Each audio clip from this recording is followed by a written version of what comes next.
हमारे अखबार वाले भी लिखते थे पाकिस्तान के पास भी न्यूक्लियर है, तो हमारे पास क्या है भाई? ये दिवाली के लिए रखा है क्या? नमस्कार, मेरा नाम है सौरभ और आप देख रहे हैं द चौपाल। चुनाव के सरगर्मी के बीच सारी पार्टियां प्रचार प्रसार कर रही हैं और इसी कड़ी में प्रधानमंत्री नरेंद्र मोदी आज मिशन गुजरात पर हैं। यहां पीएम मोदी ने पाटन में एक जनसभा को संबोधित करते हुए विंग कमांडर अभिनंदन का जिक्र किया और विंग कमांडर अभिनंदन के बहाने पीएम मोदी ने पाक को चेताने वाली कहानी भी बताई।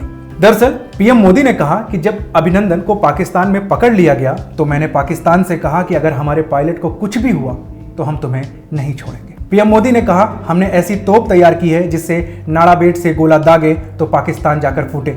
उन्होंने कहा कि 1985 के बाद से कांग्रेस ने एक तोप तक नहीं बनाई, जबकि हमने टैंक बनाई है। पीएम मोदी का यह बयान उस घटना पर आधारित है जिसमें भारत की एयर स्ट्राइक का जवाब देने आए पाकिस्तानी लड़ाकू विमानों का पीछा करते हुए विंग कमांडर अभिनंदन वर्धमान सीमा पार चले गए थे और पाकिस्तानी सेना ने उन्हें पकड़ लिया था। उन्होंने पाकिस्तान के लड़ाकू विमान को मार गिराया था। इसी बीच उनका मिग बाइसन क्षतिग्रस्त हो गया था। इसके बाद उन्हें पाकिस्तान में पकड़ लिया गया था। इस घटना के बाद भारत सरकार ने पाकिस्तान के उच्चायुक्त को भी बाकायदा पायलट की सुरक्षा सुनिश्चित करने की चेतावनी दी थी। अब पीएम मोदी ने चुनावी रैली में इस मुद्दे को एक बार फिर से उठाया है। इस दौरान पीएम मोदी ने पाटन में चुनावी सभा को संबोधित करते हुए कहा कि मेरे गृह राज्य के लोगों का कर्तव्य है कि धरती के पुत्र की देखभाल करें। गुजरात में सभी 26 सीटें मुझे दीजिए। मेरी सरकार सत्ता में वापस आएगी, लेकिन अगर गुजरात ने बीजेपी को 26 सीटें नहीं दी तो 23 मई को टीवी पर चर्चा होगी कि ऐसा क्यों हुआ। उन्होंने कहा कि इस चाय वाले ने हिंदुस्तान को 11वें नंबर से 6वें नंबर पर ला दिया। अर्जेंटीना में G20 की समिट थी। इसमें एक मीटिंग थी रूस, चीन और भारत की।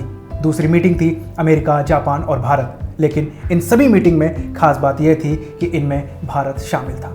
गुजरात के बाद पीएम मोदी ने राजस्थान के चित्तौड़गढ़ में जनसभा को संबोधित करते हुए कांग्रेस पर निशाना साधा और कहा कि देश तय करे कि पाकिस्तान को जवाब देने वाली सरकार चाहिए या फिर हमले के बाद चुप बैठने वाली सरकार। इसके साथ ही कहा कि कांग्रेस पर दशकों तक देश ने भरोसा किया, लेकिन 5 दशकों से ज्यादा का समय कांग्रेस ने एक परिवार की सेवा में लगा दिया।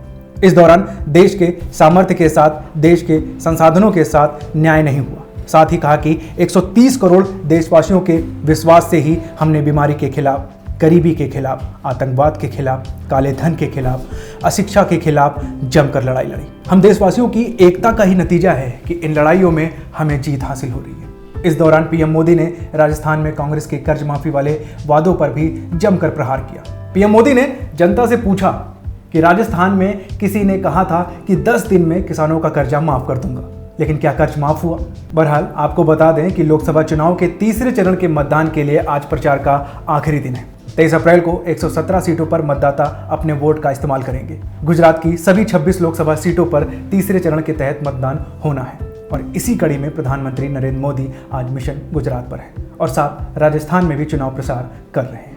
अगर आप हमें फेसबुक पर देख रहे हैं तो लाइक करें, सी फर्स्ट करें, YouTube पर देख रहे हैं तो सब्सक्राइब करें, बेल आइकन दबाएं और हमसे जुड़ी सारी नोटिफिकेशन तुरंत पाएं।